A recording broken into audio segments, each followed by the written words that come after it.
जहाँ तक मेरी आवाज जा रही होगी, शरीरी सत्ताएं को मेरा प्रणाम है, मेरा प्रणाम स्वीकार है।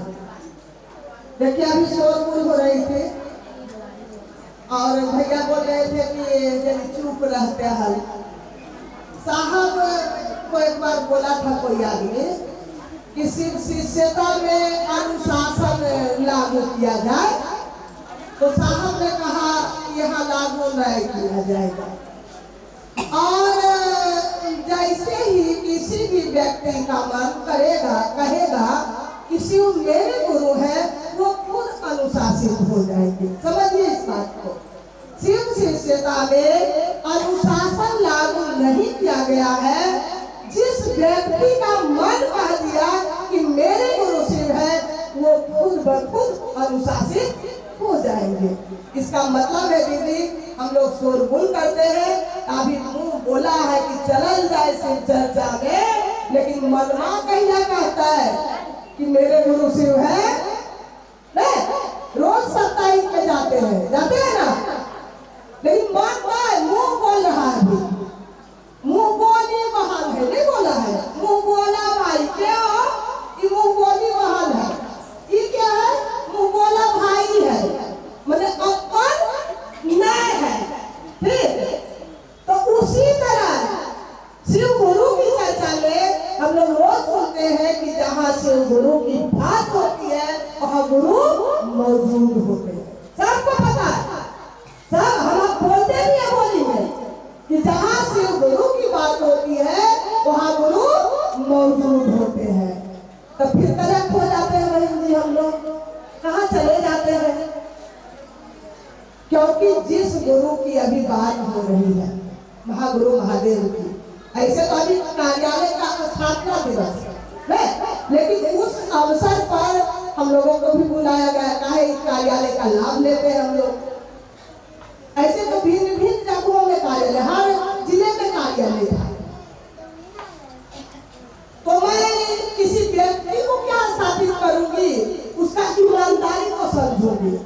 क्या कि कौन जिले का कार्यालय क्यों नहीं लाभान्वित कर रहा है हम सबों को, और ये कार्यालय हम आपको लाभान्वित कर रहा है। इसका मतलब खुद समझदार है, खुद समझ जाएंगे शब्द में क्या रखा, शब्द में कोई कुछ रखा, कोई भी बात को समझ लेना और उस बात को समझने के लिए कुछ एक शब्द का हम लोग प्रयोग करते हैं और कुछ नहीं है।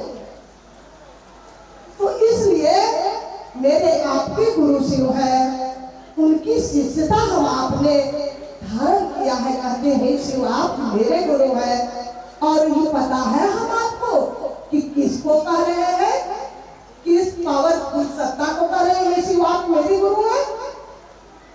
कहा गया है कि वो गुरु की प्रकाष्ठा है। प्रकाष्ठा में क्यों भाई? प्रकाष्ठा मतलब होता है चरम सीमा, वहां के ऊपर कोई गुरु नहीं है। तो गुरुओं के प्रकाष्ठा शिव की चर्चा में हम आप सौभाग्यशाली हैं, हम आप उपस्थित हैं और एक दूसरे भाई बहन से यहाँ देख के देखिए आज कितना घोषणा हुआ लोगों का। अरे मेरे आपके आचरण से लोग महादेव को अपना गुरु बनाएंगे, हम आप में दिखेंगे वो शिव। मेरी आपकी एक हरकत मेरे गुरु शिव का कितना नुकसान करा देगा कि हम आपको अभी ख्याल नहीं है। हम आप अच्छा से चलेंगे, अच्छा से बैठेंगे, इन्हें की शिव चर्चा में लिए बड़ी होशियारी है दीदी। आंख बंद करके काम कर लिया, जैसी चर्चा से निकल लिए अपन रंगदारी शुरू कर दिया। उसी शिष्यता है शिव गुरु की शिष्यता। जब हम आप शिव को अपना गुरु बनाए, अरे माने जब बनाएंगे मेरे गुरु शिव है, माने हम मान लिया, बोले इस जुनून में खड़े रहेंगे, तब देखिएगा मेरा आपका मन से, वचन से, कर्म से लोग को नजर आएगा कि महादेव का आदमी। अभी तो शिव चर्चा वाला हम लोग है, जहाँ धूम ताल मिला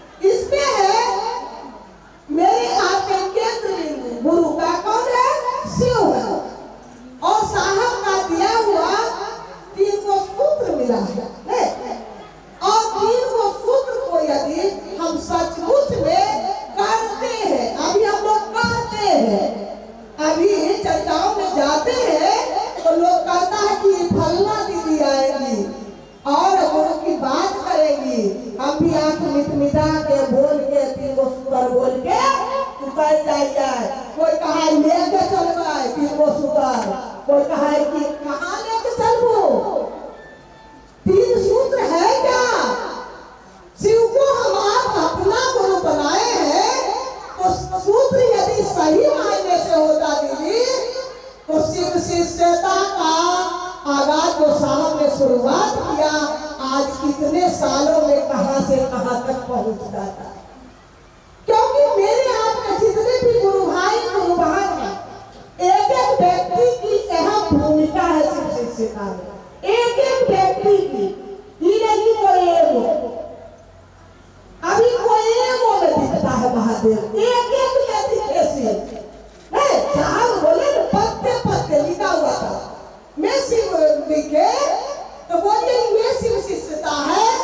नहीं तो सूत्र ही हम लोगों से नहीं हो रहा है। सबसे पहले शिव को गुरु बनाने के बाद यदि मेरा आपका संकल्प मजबूत है तो सूत्र की जरूरत भी नहीं है।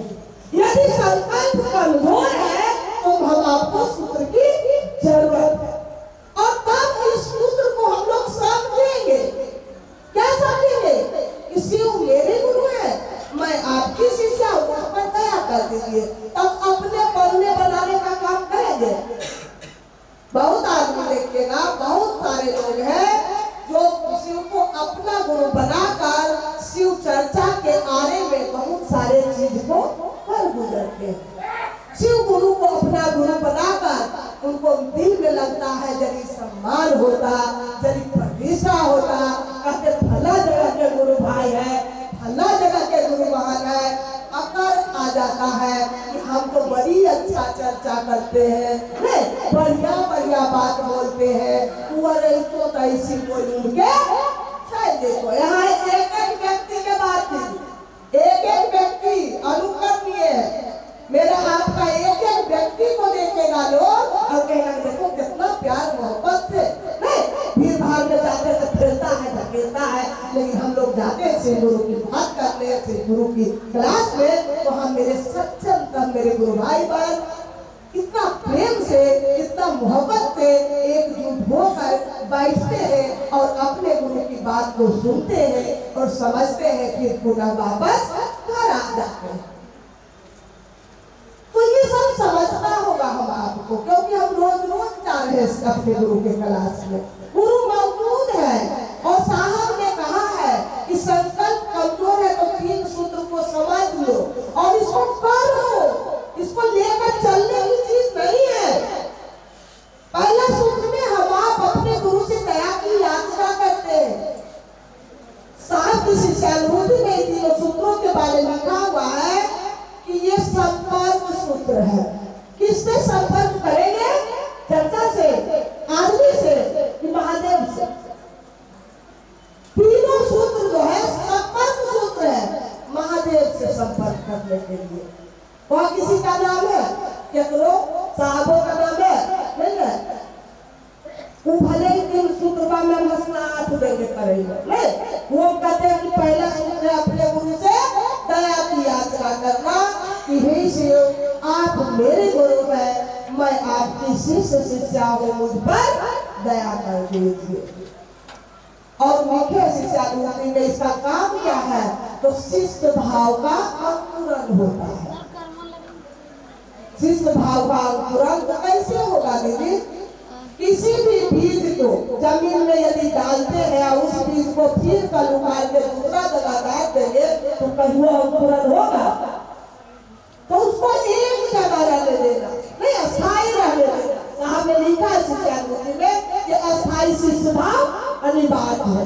जैसे ही कहिए शिव आप मेरे गुरु हैं, मैं आपकी शिष्या हूँ, मुझ पर दया कीजिए, दूसरे दिन आया वाले प्रवचन में फिर चल दिए, जैसा दिन आया वाले राममुनि लुधो जाएंगे, शिष्य भाव अंकुरण कहीं होने वाला नहीं।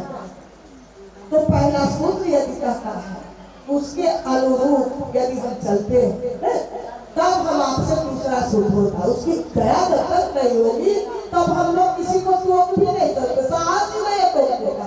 डर लगा रहता है कि इस व्यक्ति को कहेंगे कि हे भैया दीदी महादेव को अपना गुरु बना लीजिए, उसी से तो आपका